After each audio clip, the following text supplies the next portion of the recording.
और जिस स्थिति में भारत आज खड़ा है, इसका 1% भी अंदाजा देश के लोगों को नहीं है, क्योंकि हम उस तरीके से सोचना नहीं चाहते। इसमें से रास्ता निकाल करके भी उसने जो उनके दुश्मन थे, एक एक करके पहले उनको पैदल किया। किसी से कहा कि आप मकान खाली करें, 38 लाख के मकान में किस लिए रह रही हैं आप, और कहा कि अपना कहीं ले लें, क्योंकि उनके ऑफिशियल अकाउंट के बारे में यह बताया जाता है कि वो दुनिया की नंबर 2 की रिच महिला हैं। कौन सा बिजनेस किया पता नहीं, लेकिन हैं। और हम खुश हो रहे हैं ये कह करके कि साहब देखिए इतना पैसा कहां से आया। उन्हें 38 लाख का सरकार के खर्चे पे मकान चाहिए, ना एमपी है ना एमएलए है।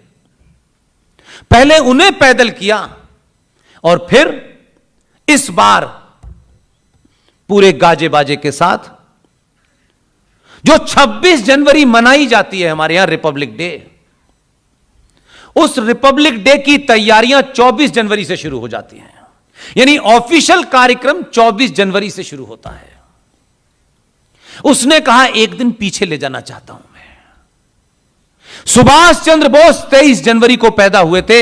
इस प्रधानमंत्री ने एक ही लाइन में सिर्फ यह कहा कि 26 जनवरी अब की से 23 जनवरी से शुरुआत होगी और अब आखिर तक ऐसे ही मनाई जाएगी। सुभाष को बैठे बैठे जिंदा किया। अच्छा, उसको एक बहुत अच्छी आदत है,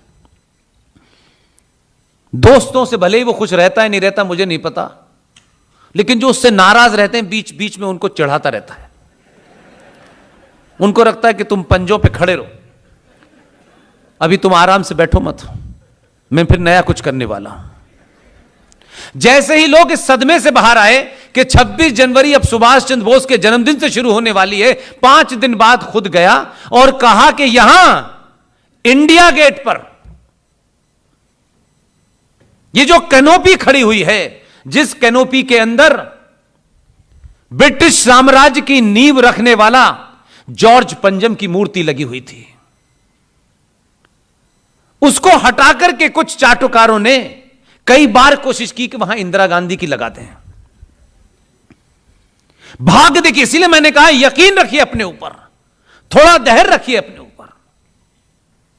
कोई सोच नहीं सकता था 10 साल पहले कि इस देश में कोई सुभाष का नाम भी ले ले, सुभाष पर कोई चर्चा हो सकती हो।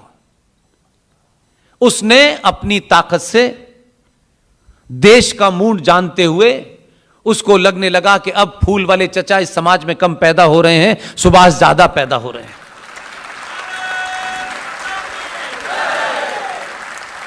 आपने यह मैसेज दिया, उसे बहुत साफ साफ दिया, और यह मैसेज यह था कि 2014 में हमने तुम्हें 283 सीटें दी हैं, इससे काम ठीक से हो नहीं पा रहा है। आपने कहा कि हम 303 देंगे, लेकिन काम हमारा पहले करना। उस आदमी ने गुजरात का एक शख्स, जिसका नाम मैं सार्वजनिक नहीं करना चाहता, जो बहुत बढ़िया मूर्तिकार है, इस पूरे एपिसोड में अनाउंसमेंट बहुत बाद में हुआ। उस मूर्तिकार से मेरे बड़े निजी संबंध हैं और वो पता नहीं मेरे वीडियो सुन सुन के बिगड़ गया बेचारा। उसने मुझे ये खबर 1 हफ्ते पहले बता दी थी, लेकिन उसने हाथ जोड़ के कहा कि पुष्पेंद्र जी ये पब्लिक नहीं होनी चाहिए। उस घोषणा के बाद उन्होंने कहा कि जॉर्ज पंजम चले गए, उनके मानने वाले भी चले गए, और जिन्होंने ये पार्लियामेंट बनाया था उसे मैंने ध्वस्त कर दिया है। अब इंडिया गेट के उस कैनोपी के ऊपर 28 फीट ग्रेनाइट की सुभाष की मूर्ति लग गई है।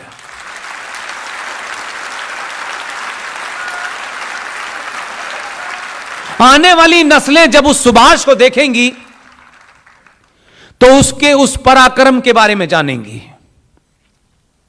उसकी उस बहादुरी के बारे में जानेंगी, और उस बहादुरी को जानने के बाद उनके अंदर एक ऊर्जा का संचार होगा कि हमारे पूर्वज बहादुर थे, वो लड़े, लेकिन उन्होंने माफी नहीं मांगी। इसलिए छोटे छोटे काम से राष्ट्र कैसे मजबूत होता है, उसकी ट्रेनिंग हमारे भारत के इतिहास में दो ऐसे लोग हुए और दोनों ही इत्तेफाक से आपके महाराष्ट्र के हैं। और भी होंगे, लेकिन दो के बारे में मैं बहुत शिद्दत से बोलता हूं। अहिल्याबाई होलकर, वो मध्य प्रदेश में रही। अब सोचिए कि अहिल्याबाई होलकर का अगर उनका पूरा जीवन पढ़े तो बड़ा कष्टों वाला जीवन था उनका। लेकिन आप सोचिए कि अहिल्याबाई होलकर कहां महाराष्ट्र और कहां बनारस। अहिल्याबाई होलकर को जो सोना चांदी उनको मुंह दिखाई में शादी में मिला, आप जरा उस महिला को उस तरीके से पढ़ें, तब पता चलेगा यार कि आज हम किन्हीं कारणों से बौने हो गए हो, लेकिन हमारे पूर्वज बौने नहीं थे। अहिल्याबाई होलकर को जो मुंह दिखाई में पैसा मिला, उस पैसे से अहिल्याबाई होलकर ने बनारस के मंदिरों का जीर्णोद्धार कराया। यह कोई सोच सकता है? वैसे छत्रपति शिवाजी महाराष्ट्र के हैं, मराठा हैं, आप खुश हो सकते हैं, लेकिन उन्हीं शिवाजी ने कहां ये और कहां बनारस। इसलिए उस दौर के राजा महाराजाओं ने भी राष्ट्र को भी बनाया और राज भी चलाया।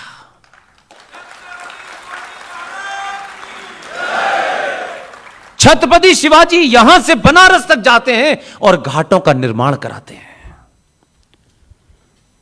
क्या छत्रपति शिवाजी कम्युनल थे? क्या उनको सर्टिफिकेट देना पड़ेगा किसी को?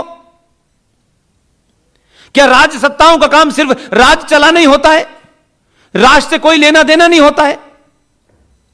आज जितने भी म्यूजिक के घराने हैं, बड़ौदा के अंदर गायकवाड़ साहब हैं, उनका आज भी किला मौजूद है, उनके परिवार के लोग आज भी मौजूद हैं। उन्हीं ने अंबेडकर साहब को स्कॉलरशिप पे बाहर भेजा था पढ़ने के लिए। उन्होंने ही एक राजा रवि वर्मा नाम के बहुत बड़े आर्टिस्ट थे, वो उनको अपने राज में लाए और उन्होंने कहा कि आप बनाइए। और आज ये मंदिरों में पिछले कई सौ सालों से हम जो मूर्तियां देखते हैं राम की और सीता की और लक्ष्मी की, ये राजा रवि वर्मा के इमेजिनेशन से बनाई गई हैं। हमारे राजा महाराजाओं ने उस आर्ट एंड कल्चर को, हमारे सरोकारों को आगे बढ़ाया। लेकिन आज देखिए हुआ क्या है।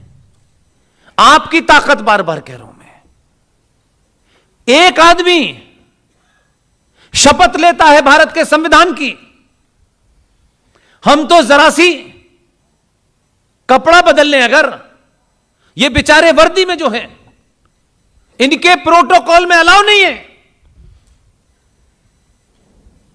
लेकिन भारत का प्रधानमंत्री संविधान की शपथ लेता है, प्रधानमंत्री निवास में बैठता है। एक प्रधानमंत्री के रूप में देश के लिए क्या करना है वो उसका अलग मामला है,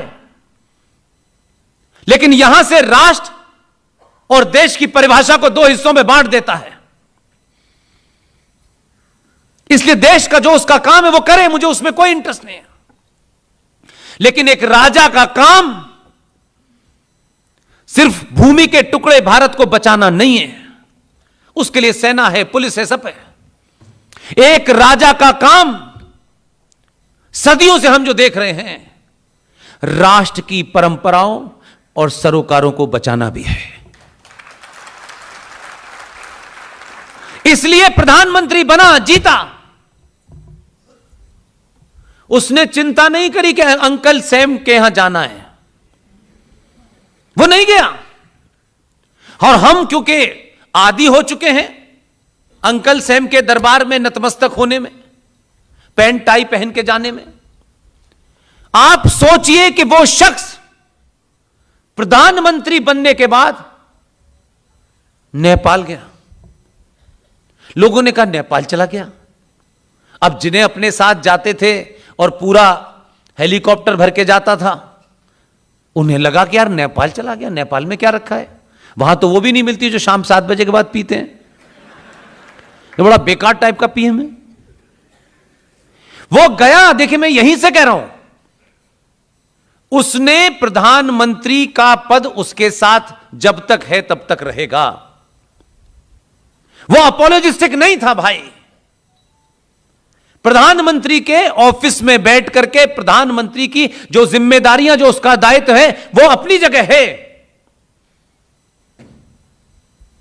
उसने ऑफिशियल फंक्शन शुरू करने से पहले नेपाल में पशुपतिनाथ मंदिर के अंदर गया। जिन कपड़ों में वो अंदर गया और जब निकल के आया तो इतने रुद्राक्ष, इतना बड़ा माथे पे तिलक था कि लोगों को लगा इंटॉलरेंस बढ़ गई है। वो उसकी आस्था का मामला है। उसने अपनी आस्था को यह सोच के नहीं है लोग मेरे बारे में क्या कहेंगे यार। फिर नेपाल के बाद वो हर उस जगह गया, बांग्लादेश भी गया, वहां भी ढूंढ लिया उसने, यहां मंदिर कहां है। यहां मंदिर सामने है तो भी नहीं जाएंगे, क्योंकि मंदिर तो वो एक नए ज्ञानी आए हैं जो सोना बना रहे हैं। उन्होंने कहा मंदिर तो वही लोग जाते हैं जो लड़कियों को छेड़ते हैं। अब उनकी स्थिति आपने ऐसी कर दी है। आप बदले तो राजनीति का चरित्र बदला, और अब इस बात की दौड़ हो गई है कि हमको मोदी से बड़ा हिंदू बनना है। तो इस जल्दबाजी में बेचारा कुर्ते के ऊपर ही जनेऊ पहन के घूम रहा है।